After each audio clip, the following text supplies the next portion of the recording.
In this problem, a manufacturer generates a liquid waste that contains 6% by weight of toluene as its principal hazardous organic component.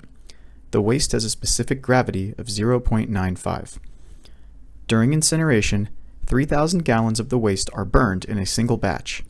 If the combustion efficiency is 99.95%, what is the maximum allowable release of toluene in kilograms from the batch? So in this problem, one of the key words we might want to look at if we don't know where to start would be incineration. If we search this in the reference manual, this will take us to a section titled Incineration under Air. In there is a section that we already used in a previous problem on destruction and removal efficiency. So the equation for that is going to be destruction and removal efficiency equals W in minus W out over W in times 100%. W in is the mass feed rate of any particular principal organic hazardous constituent, and mass out is the emission rate coming back out of the incineration process.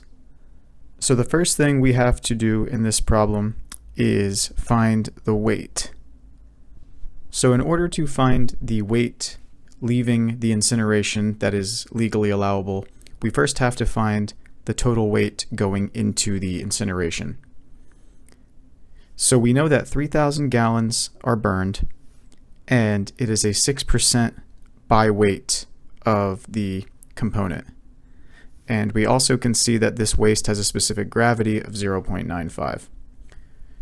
So step one is find the weight of toluene, or any hazardous organic component the problem might throw at you.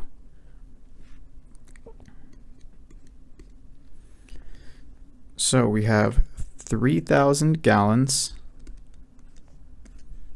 times 8.34 pounds per gallon times 1 kilogram over 2.2 pounds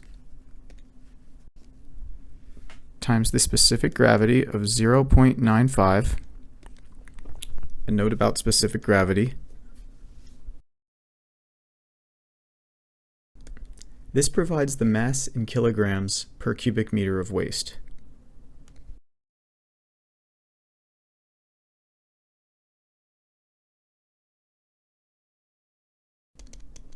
And this is why we are including it in the equation here. And finally, we have the 6%. So our units will cross out to kilograms here. And if we solve this, we should get just about 648.24 kilograms. So now that we have the mass of the ingoing contaminant into the incinerator, we can use the required combustion efficiency to find the maximum allowable release from the process.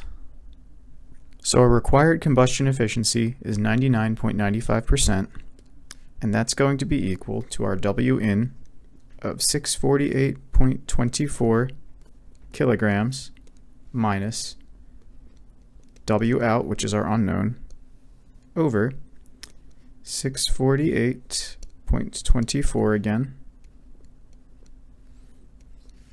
all times 100%.